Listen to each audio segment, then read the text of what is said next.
जय श्री राम। बहुत स्वागत मेरे कन्या राशि के प्यारे जातक जातिका आपका आपके अपने बेहद खास कार्यक्रम में। मैं हूं आपके साथ आपका अपना डॉक्टर राज मिश्रा। जुलाई कैसे होगा आपके लिए ये बहुत जरूरी है। कुछ अच्छा है। अच्छा क्या है? आपके राशि स्वामी बुध 11th हाउस में जाएंगे।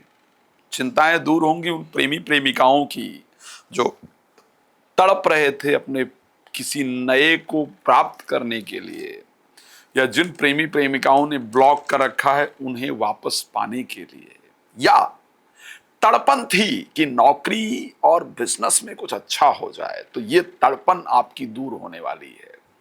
पैसे की जो प्राप्ति की इच्छा थी वो पूरी होने वाली है। इस पर बात करेंगे लंबा, लेकिन हाँ कुछ सावधान भी रखने वाला है।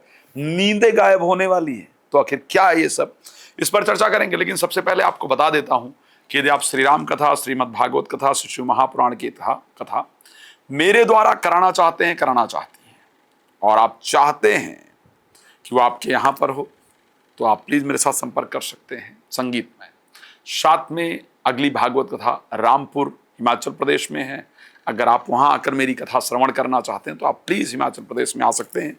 वहाँ मैं फ्री में रुद्राक्ष भी वितरण करने वाला हूँ, तो भी आपको सिद्ध रुद्राक्ष फ्री में प्राप्त हो जाएगा। साथ में रात को 9 बजे, दोपहर को 12 बजे लाइव आता हूं। मेरे साथ लाइव जुड़ सकते हैं, बात कर सकते हैं। लेकिन आइए बात कर लेते हैं कन्या राशि के बारे में। क्या खास होता है कन्या राशि की? अगर बात की जाए कन्या राशि के हाथ में ऐसा क्या खास होता है इससे आप पता चले कि आपको कन्या राशि है। कई बार आपको लगता है ना कि आपकी राशि क्या है, यह नहीं पता, तो मैं कन्या राशि के कैरेक्टरिस्टिक बता रहा हूं क्या होता है। कन्या राशि के जातक का जो नाखून होता है ना, वो लंबा होता है। ध्यान रखिए, कन्या राशि का जो जातक जातिका है उनका जो नाखून है वो हल्का लंबा होता है, लंबे शेप में होता है। कन्या राशि के लोगों की उंगलियां बड़ी होती है। कन्या राशि के लोगों की उंगलियां ना बहुत मोटी होती हैं और ना बहुत पतली होती हैं। कन्या राशि के लोगों की जो हथेली होती है वो एक सामान्य हथेली होती है। वो कभी मोटी नहीं होती है, पतली नहीं होती है। कन्या राशि के लोगों का जो विचार शक्ति का पार्ट है, ये जो बीच वाला पार्ट है अंगूठे में, अंगूठा 3 भागों में डिवाइडेड होता है, 3 भागों में विभाजित होता है, तो उसमें जो बीच वाला पार्ट है स्पेशली ये वाला हिस्सा बड़ा होता है। इसको कहते हैं तर्क शक्ति का पार्ट। कन्या राशि वाले बहुत तर्क करते हैं, हर चीज के डीप में जाने की इच्छा होती है। ऐसा है क्यों है, वैसा है क्यों है। जिन घरों में कन्या राशि के छोटे बच्चे होते हैं ना, उनके माँ बाप की पूरी हालत खराब होती है, क्योंकि वो हर चीज के इतने प्रश्न करते हैं कि माँ बाप जवाब देते थक जाते हैं। तो ये परिस्थिति रहती है। चलिए, अगर किसी स्कूल में टीचर हैं आप, और आप जो बच्चे आपसे बहुत ज्यादा क्वेश्चन पूछते हैं, मैडम ऐसा क्यों होता है, मैडम वो ऐसा क्यों होता है, आप देखिएगा उनकी कन्या राशि निकल कर आएगी। चलिए इस पर बात करें, लेकिन अभी तो जरूरी है ये बताना कि आखिर आपका जो जुलाई है वो कैसा व्यतीत होगा। तो सबसे पहले बात कर लेता हूं मैं हेल्थ को लेकर के, क्योंकि जुलाई में आपके राशि स्वामी जो बुध है वो 11th हाउस के अंतर्गत गोचर करेंगे, इसलिए स्वास्थ्य को लेकर के परिस्थिति आपकी अच्छी रहने वाली है।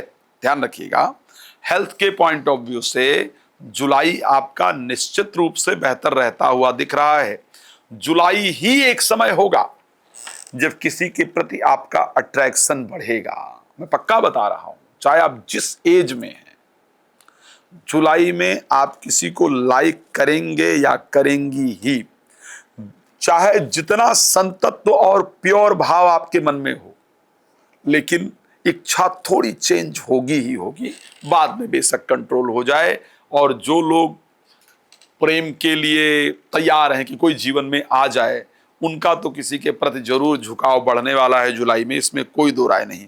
खैर, किसी ने एक शब्द कहा था, दिल एक को दें पर किसी नेक को दें। दिल एक को दें पर किसी को नेक को दें।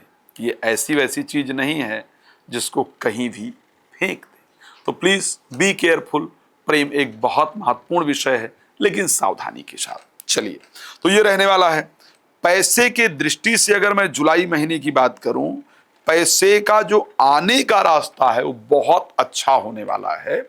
कई सारे मल्टीपल रास्ते हैं, वहां से आपका पैसा जो आने का रास्ता है वो निश्चित रूप से बनता हुआ मुझे नजर आ रहा है। शेयर मार्केट इत्यादि से आपको पैसा जरूर प्राप्त होने वाला है। घर में मुझे मांगलिक कार्य का आयोजन भी आपके यहां दिख रहा है। तो पहली बात, मैं अगर हेल्थ की बात करूं कन्या राशि के लिए। दूसरी बात, अगर मैं वेल्थ की बात करूं कन्या राशि के लिए, तो हेल्थ और वेल्थ मुझे दोनों बेहतर दिख रहा है। अब मैं बात कर लेता हूं प्रोफेशनल लाइफ को लेकर के, नौकरी या बिजनेस को लेकर कैसा रहेगा। तो साहब वेल्थ तभी अच्छा होगा जब आपका प्रोफेशनल लाइफ अच्छा होगा। तो इस कारण से नौकरी में कुछ नए ऑफर, बिजनेस में कुछ नए ऑफर, कुछ रास्ते नजर आ रहे हैं। नौकरी और व्यापार को लेकर भी, प्रोफेशनल लाइफ भी मुझे करीब करीब जुलाई में आपकी अच्छी दिख रही है। स्पिरिचुअल लाइफ भी अच्छी दिख रही है, यानी पूजा पाठ करने का मन लगे, कई धार्मिक यात्राओं का योग बने, ये सब चीजें अच्छा दिख रहा है। तो आप कहेंगे फिर खराब कहाँ दिख रहा है, वो तो बताओ। खराब है 28 तारीख के बाद। 28 तारीख के बाद क्रोध बहुत अधिक उत्पन्न होगा, उस पर आपको कंट्रोल रखना ही होगा। 28 तारीख से पहले मेरी बात को नोट कर लीजिएगा और ध्यान देंगे आप। 28 तारीख से पहले आपको नींद प्रॉपर नहीं आएगी, बेकार में खर्चा आपका बहुत ज्यादा होगा, और आप मुझे कमेंट में लिखेंगे ही लिखेंगे कि साहब आपने इनकम की तो बताई थी, लेकिन खर्चा, पैसा तो आ रहा है ये पक्का है, लेकिन पैसा रुक नहीं रहा है, ये खराब है। तो आपका अनावश्यक व्यय और नींद आने में दिक्कत, और अपने ही खुद के भाई बहन के द्वारा या भाई बहन जैसे लोगों के द्वारा धोखा इत्यादि प्राप्त करने का योग आपकी राशि में क्लियरली दिख रहा है। तो ये परिस्थितियां आपके लिए रहने वाली है, सावधानी की आवश्यकता है। 28 तारीख के बाद जब पहुंच जाएंगे मंगल आपकी राशि के अंतर्गत, तो क्रोध पर कंट्रोल रखना होगा। एक इंपॉर्टेंट चीज है, 24 सितंबर को आपके राशि स्वामी अस्त हो जाएंगे। तो 24 सितंबर का नाम, 24 जुलाई को राशि स्वामी अस्त हो जाएंगे। तो ऐसे कंडीशन में वहां से जो डिसीजन लेना है उसको बहुत सावधानी से लीजिएगा।